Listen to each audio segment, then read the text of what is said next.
नमस्कार, आप देख रहे हैं देवनागरी इंडिया न्यूज। कल भारत के वित्त मंत्री निर्मला सीतारमण ने संसद में 2022-23 का यूनियन बजट पेश किया। इस बजट को लेकर पिंडवाड़ा नगर के भारतीय जनता पार्टी नगर अध्यक्ष महावीर यति से जानते हैं कि वह इस बजट को लेकर पिंडवाड़ा कल जो ये बजट आया है, मैं पहले तो माननीय प्रधानमंत्री जी को बधाई देता हूँ और वित्त मंत्री सीतारमण को भी बधाई देता हूँ। इन्होंने जो बजट में प्राथमिकता रखी है, मूलतः ये सात प्राथमिकता है बजट की। समावेशी विकास है, वंचितों का वरीयता है, बुनियादी ढांचे में निवेश है, समता विस्तार है, हरित विकास है, युवा शक्ति है और वित्तीय क्षेत्र में विकास का बजट रखा हुआ है कि ये घोषणा 7 लाख तक का टैक्स रिटर्न लगेगा। इसमें कोई भी छोटे व्यापारी, उनके लिए अब व्यापार में अधिक से अधिक माल खरीद कर अपनी करीब 7 से 10 लाख रुपए की आमदनी बढ़ा सकता है, जिससे उसको मामूली फॉर्म भरकर रिटर्न भर सकता है, जिसमें रिटर्न में वकील को फीस भी नहीं देनी पड़ेगी। एकलव्य आदिवासियों के लिए भी इन्होंने बहुत अच्छा घोषणा की है। एकलव्य 3 वर्षों में केंद्र सरकार 3.5 लाख आदिवासी छात्रों के लिए 740 एकलव्य मॉडल आवासीय विद्यालय शुरू करेगी। देश में 689 EMRS मंजूर किए चुके हैं, जिसमें 394 काम कर रहे हैं। 2023 में एकलव्य स्कूलों में करीब 38,000 की भर्तियाँ हो गई। बजट की आकांक्षी समाज, गांव, गरीब किसान, मध्यम वर्ग सभी सपनों का पूरा करेगा। बजट में अभी तक 5 ट्रिलियन टारगेट का अचीव है करते हुए 7 ट्रिलियन का बनाया जाएगा। वरिष्ठ नागरिक खाता स्कीम में सीमा करीब 4.5 लाख से 9 लाख तक की गई है। हमने इससे यही आशा है कि हमारा ये बजट माननीय मोदी जी और वित्त मंत्री सीतारमण ने अच्छा बजट दिया है और आने वाले भारत देश के लिए विकसित होगा। तो यह थे पिंडवाड़ा मंडल अध्यक्ष, जिन्होंने इस बजट पर अपनी प्रतिक्रिया दी। चलिए आगे हमसे जुड़ रहे हैं पिंडवाड़ा व्यापार मंडल के उपाध्यक्ष कमलेश पुरोहित। इनसे जानते हैं पिंडवाड़ा क्षेत्र और व्यापार मंडल पर इस बजट का किस प्रकार असर रहा। सबसे पहले मोदी जी को धन्यवाद देना चाहूँगा, जिन्होंने जो बजट में भारत के युवा वर्ग के लिए और व्यापार वर्ग के लिए फ़ायदेमंद बजट पेश किया है, जो सबसे पहले डिजिटल के माध्यम से किया है। वर्षों से 75 साल जो कांग्रेस कर रही है, वो कागजों में काला कारनामा कर रही है, और जो मोदी जी कर रहे हैं वो डिजिटल के माध्यम से कर रहे हैं। युवा वर्ग के लिए सबसे बड़ी खुशी की बात है, और पूरी केंद्र सरकार की पूरी टीम को मैं बधाई देता हूँ मोदी जी के कि वित्त मंत्री जी ने जो डिजिटल के माध्यम से जो बजट पेश किया है, वो आम वर्ग और व्यापारियों के लिए हित के लिए किया है।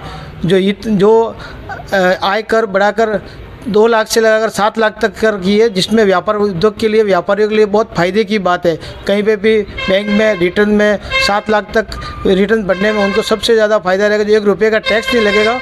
और व्यापार वर्ग पूरा मोदी जी का और वित्त मंत्री का पूरा आभार व्यक्त करता है। जो इलेक्ट्रॉनिक मीडिया जो हर चीज़ें फ्री की है, जो सस्ती की है, जैसे मोबाइल हो, कंप्यूटर हो, टीवी हो, उससे हर आदमी को डिजिटल के माध्यम से सुविधा मिलेगी।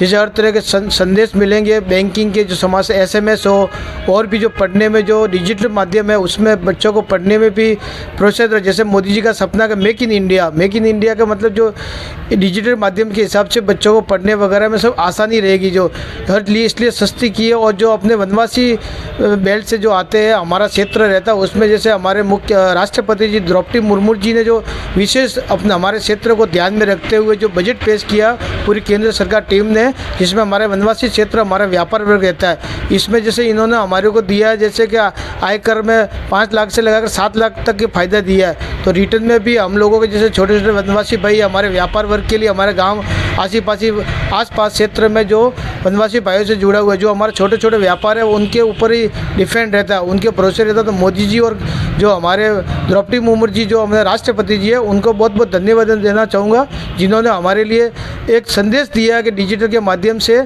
कि अभी आपके वहाँ पे जैसे वनवासी है, तो वनवासियों को पढ़ने में जो इन्होंने एक नई योजना लागू की है, तो एकलव्य विद्यालय खोलने का, जो हर गाँव में, हर शहर में खोलेंगे, और उसके माध्यम से हमारे गाँव में वनवासी रहने से उसको फायदा और बढ़ावा मिलेगा। तो यह थे व्यापार मंडल के उपाध्यक्ष और भाजपा के महामंत्री, जिन्होंने इस बजट पर अपनी प्रतिक्रिया देते हुए कहा कि यह बजट आम जन और किसानों के लिए फायदेमंद है।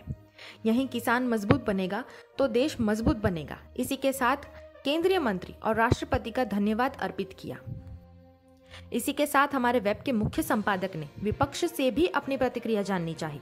तो चलिए जुड़ते हैं कांग्रेस के नगर अध्यक्ष सुरेश रावल से कि वो इस बजट पर क्या विचार रखते हैं। कल जो देश की सरकार ने जो यूनियन बजट पेश किया है वो पूर्णतया प्रदेश व जिले के लिए निराशाजनक है और इससे आम लोगों को कोई फ़ायदा नहीं है। किसानों के लिए जो एमएसपी की रेट तय सरकार करती है वो इस बार नहीं हो पाई है। महानरेगा में भी बजट अगले साल से कम किया गया है। स्वास्थ्य सुविधाओं के लिए भी जो बजट होता है उसमें भी कटौती की गई है। शिक्षा के क्षेत्र में भी अगले साल से इस बजट में कटौती की गई है। ज़्यादातर जो सरकार की योजनाएं चल रही थी पूर्व में, उस योजनाओं में हर योजना में बजट को कम किया गया है। प्रकार सरकार ने जो आरटीआर में जो ये लोग बता रहे हैं कि फ़ायदा किया है, यहाँ ज़्यादातर लोग किसान वर्ग से हैं, आदिवासी हैं, न तो इनकी इतनी इनकम है कि वो आरटीआर भर सकें और इसका कोई फ़ायदा आम मध्यम वर्ग के लोगों को, किसानों को, गरीब तबके को इसका कोई फ़ायदा नहीं मिलेगा। फ़ायदा सबसे ज़्यादा गरीब लोगों को मिलना चाहिए, कमज़ोर तबके को मिलना चाहिए, किसानों को मिलना चाहिए, महिलाओं को मिलना चाहिए और बेरोज़गारों को मिलना चाहिए, विकलांगों को मिलना चाहिए, वो फ़ायदा मिलना चाहिए।